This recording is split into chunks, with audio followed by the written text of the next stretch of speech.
नमस्कार। आज हम एक ऐसी जगह की बात करेंगे जहां बर्फ के नीचे खजाना छुपा है, कनाडा। और ये खजाना है हीरे। जी हाँ, कनाडा के हीरे। और हमारे पास एक दस्तावेज है, कनाडा के हीरे बर्फ में छिपे खजाने। इसी के आधार पर हम आज बात करेंगे। बिल्कुल।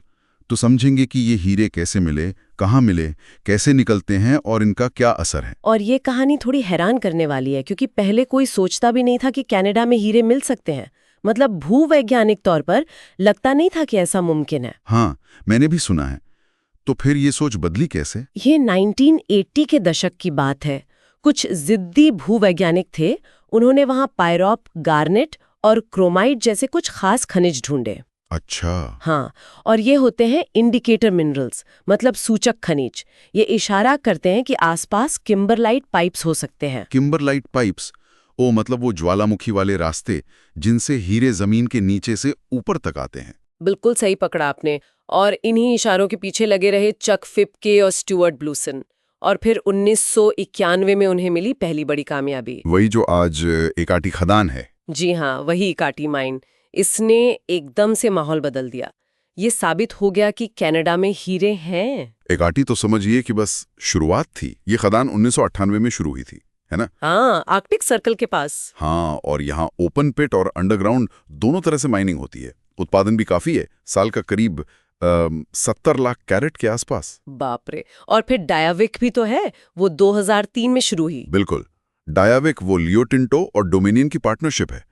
उनकी इंजीनियरिंग तो कमाल की है। लेक द ग्रास झील के बीच में है वो। झील के बीच में तो खनन कैसे करते हैं? उन्होंने झील के एक हिस्से के चारों ओर डाइक, मतलब एक तरह की दीवार बना दी और पानी बाहर निकाल दिया। सोचिए। कमाल है। और हाँ, डायाविक में ही 2018 में वो उत्तरी अमेरिका का सबसे बड़ा पीला हीरा मिला था, 552 कैरेट का। उसका उत्पादन भी इकाटी जितना ही है, करीब 70 लाख कैरेट सालाना। अविश्वसनीय। और भी तो खजाने हैं। गाहचोकुए। जी, गाहचोकुए वो 2016 में शुरू हुई। उसे डी बियर्स और माउंटेन प्रोविंस चलाते हैं। और एक ओंटारियो में भी थी, विक्टर माइन। अब बंद हो गई है, पर वो भी करीब 6 लाख कैरेट सालाना देती थी। तो कुल मिलाकर कनाडा दुनिया के बड़े हीरा उत्पादकों में शामिल हो गया। लेकिन इतनी ठंडी और मुश्किल जगह से ये हीरे निकालना, ये तो बहुत चुनौतीपूर्ण होता होगा। तकनीक क्या इस्तेमाल होती है? हाँ, चुनौती तो है ही। खोज तो वही इंडिकेटर मिनरल्स के सैंपल लेकर शुरू होती है। फिर मैग्नेटोमीटर सर्वे, ड्रिलिंग वगैरह से पाइप का ठीक पता लगाते हैं।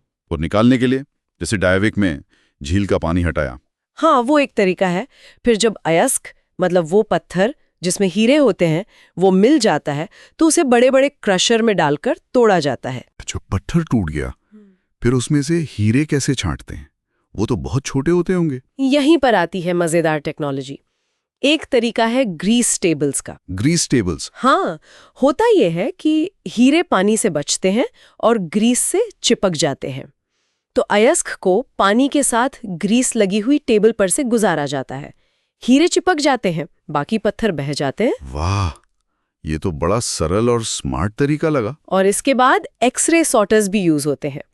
एक्सरे जब हीरे पर पड़ती है तो वो चमकता है एक खास तरह से।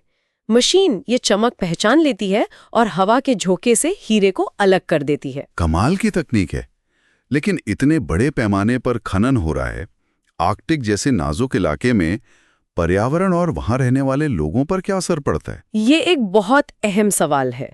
देखिए, चुनौतियां तो हैं, जैसे प्रोसेस्ड किम्बरलाइट, यानी हीरे निकालने के बाद जो मलबा बचता है उसे संभालना।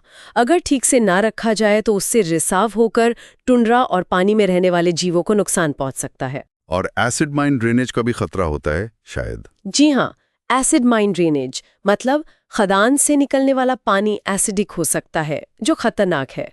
ऊपर से क्लाइमेट चेंज, बर्फ की सड़कें पिघल रही हैं, मलबे के तालाब या टेलिंग्स पॉन्ड्स को संभालना और मुश्किल हो रहा है। तो क्या इन मुश्किलों से निपटने के लिए कुछ किया जा रहा है?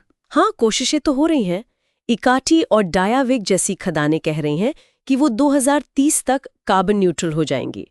डायाविक में तो एक विंड फार्म भी लगाया है बिजली बनाने के लिए।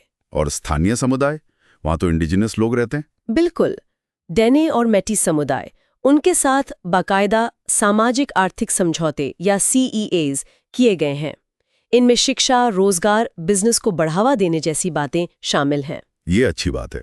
और जब खदान बंद हो जाती है तब उस जमीन का क्या होता है? क्या उसे वैसे ही छोड़ देते हैं? नहीं नहीं, इसके लिए पहले से प्लानिंग होती है। हर साल कंपनियां क्लोजर फंड्स में पैसा डालती हैं ताकि जब माइन बंद हो तो उस पैसे से जमीन को ठीक किया जा सके, मतलब उसका पुनर्स्थापन, रिक्लेमेशन हो सके। अच्छा, तो ये एक तरह की जिम्मेदारी हुई। जी, और ये इंडस्ट्री रोजगार भी देती है, करीब 10,000 डायरेक्ट और इनडायरेक्ट नौकरियां, और अर्थव्यवस्था में भी बड़ा योगदान है। कनाडाई हीरो की एक और खास बात कही जाती है कि ये कॉन्फ्लिक्ट फ्री हैं, नैतिक हैं। इसका क्या मतलब है? इसका मतलब है कि ये उन हीरो की तरह नहीं है जो लड़ाई झगड़े वाले इलाकों से आते हैं और जिनकी बिक्री से हिंसा को पैसा मिलता है, जिन्हें ब्लड डायमंड्स कहते हैं। तो ये पक्का कैसे होता है कि हीरा कनाडा का ही है और नैतिक है? हर कनाडाई हीरे के साथ एक सीरियल नंबर होता है। इस नंबर से पता लगाया जा सकता है कि वो किस खदान से निकला है। पूरी ट्रांसपेरेंसी रखी जाती है। और पर्यावरण और सामाजिक मानकों का क्या? उसके लिए कनाडा की माइनिंग एसोसिएशन का एक स्टैंडर्ड है, TSM, यानी टुवर्ड्स सस्टेनेबल माइनिंग। ये ऊंचे मानक तय करता है जिनका पालन करना होता है। इन्हीं सब वजहों से कनाडाई हीरो पर दुनिया भरोसा करती है। तो मतलब सिर्फ चमक दमक नहीं, इन हीरो के पीछे भूविज्ञान, इंजीनियरिंग, पर्यावरण और सामाजिक जिम्मेदारी की पूरी कहानी है। बिल्कुल, ये कनाडा की तकनीकी काबिलियत, पर्यावरण के प्रति उनकी सोच और समुदायों के साथ मिलकर काम करने का एक उदाहरण भी है। इनका आर्थिक और सामाजिक महत्व भी कम नहीं है। सही कहा। तो आज हमने कनाडा के हीरो की इस दिलचस्प यात्रा को समझा, और जाते जाते श्रोताओं के लिए एक सवाल छोड़ जाते हैं। ये जो क्लोजर फंड्स जमा हो रहे हैं जमीन को ठीक करने के लिए, क्या वो सच में इन नाजुक आर्कटिक इकोसिस्टम को लंबे समय के लिए फिर से बहाल करने में कामयाब हो पाएंगे? ये एक बड़ा सवाल है जिस पर सोचना होगा।